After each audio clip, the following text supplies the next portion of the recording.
Chukhadzhian. I'm not going to go too hard on Boots Ennis. So let me mute this. Because I expected for him to have a fight like this. By the way, look at these nasty punch stats. Ew, let's pause that. 203 of 592 for Boots Ennis, and 97 of 573. Chukhadzhian, I've butchered his name already, and I've been practicing it the whole fucking last 20 minutes. He was fighting very defensively. Now, I thought that Boots was going to have a tough night. You know, even though he clearly dominated the fight, he couldn't really cut off the ring against this dude.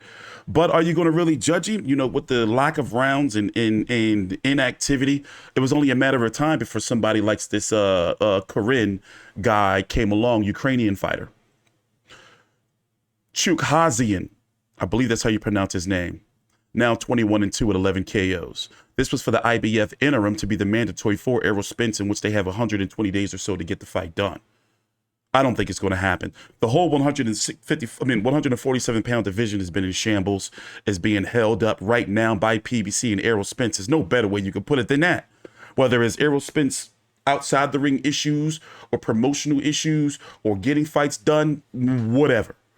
But something has to happen in 2023. And I'm going to be really, really, really pissed off if we don't get an undisputed between Terence Crawford and Errol Spence in 2023 without the belts being fractured. For example, the IBF has to do something. Spence hasn't been having any mandatories. And we got another blow in boxing news with Stanionis is not going to be fighting in March. They were supposed to be fighting. Him and Virgil Ortiz were supposed to be fighting in March on the Zone. But he's injured and it's looking like he's not going to be back until at least April. So already the 147-pound division for 2023 is off to a bad start. The major players right now, right? Heavy rumors that Errol Spence, when he returns, is going to fight Keith Thurman, not because he wants to, because Al Heyman is going to make him. Virgil Ortiz, Stanionis was supposed to happen in March. It's agreed, purse bid, all that stuff. It's done. Boots Ennis just defeated Corinne to be IBF interim champion, but that also disqualifies him from being Bud Crawford's WBO mandatory. Conor Benn is dealing with some, his issues with the PED violation. Dennis Ugas is still healing up from the eye injury when Errol Spence broke his face last year. So now it's going to be next for Boots Ennis. I think Aglidas Kavalaskis would be a good fight for him. Ratab Butayev would be a good fight. But do you honestly see him fighting Virgil Ortiz or Stanionis next? And then when would that be? That wouldn't be until at least the fall, maybe late fall, because Boots is fighting January, the very first week of January, and Stanionis and Ortiz are not fighting until at least April. So Boots need to get 3 fights in this year.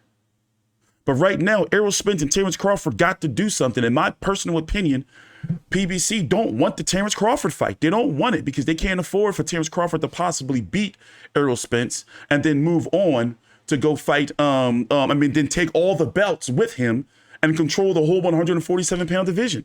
It's not going to happen. I don't see it. So let's listen to the post-fight interview.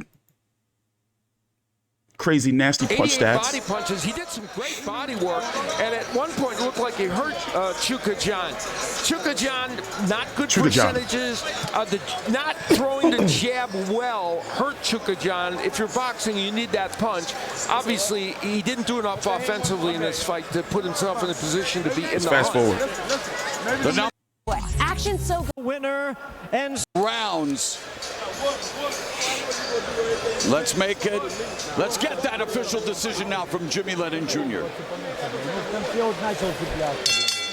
Ladies and gentlemen, after 12 rounds of action, we have a unanimous decision. All 3 judges score the bout 120 to 108. All 3 in favor of the winner and still undefeated. Now the IBF interim welterweight world champion, Jaron Boots Ennis.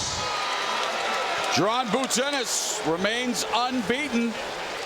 Now 30-0 with 1 no decision as he defeats the tough Karen Chukhadzhian. And so a win is a win is a win. Let's go to Jim Gray. All right, Morrow, thank you very much. Boots, congratulations. What'd you learn tonight? This is the first time you've gone the distance as a professional in your career. I learned this to just take my time, you know, not rush nothing, you know. I'm glad I went 12 rounds. I felt good, I felt great. I felt like I was in the best shape, you know. I just need to throw a little more punches. I should have got him out of here, you know. What'd you think of this guy, Corinne's endurance? It was pretty impressive, wasn't it? Yeah, he ran a lot, you know. But that was, you know. Took a lot, too. Yeah, he did. You know, heads off to him because a lot of guys didn't want to fight me, you know. Shout out to him for coming here, you know, and taking this fight. So, Boots, now you find yourself in this position. You're watching Spence and Crawford, Ortiz, and Stanionis. And what are you going to do now as these guys? We don't know what Errol will do. We don't know what Crawford will do. The other two will fight. Would you like to take on that winner? Most definitely. I know everybody know that I want, you know, Errol Spence, but in the winner, Virgil Ortiz and Stanionis. You know, all the top guys. Let's get it. You know. How long will you wait on that? You're a mandatory for Spence, but how long will you wait? Until the time is right. You know, whenever he ready. You know. All right. Appreciate it. Thanks so much, Boots. Thank you. Talk to you soon. All right, Morrow, back. I'm tired of it. I'm tired of it.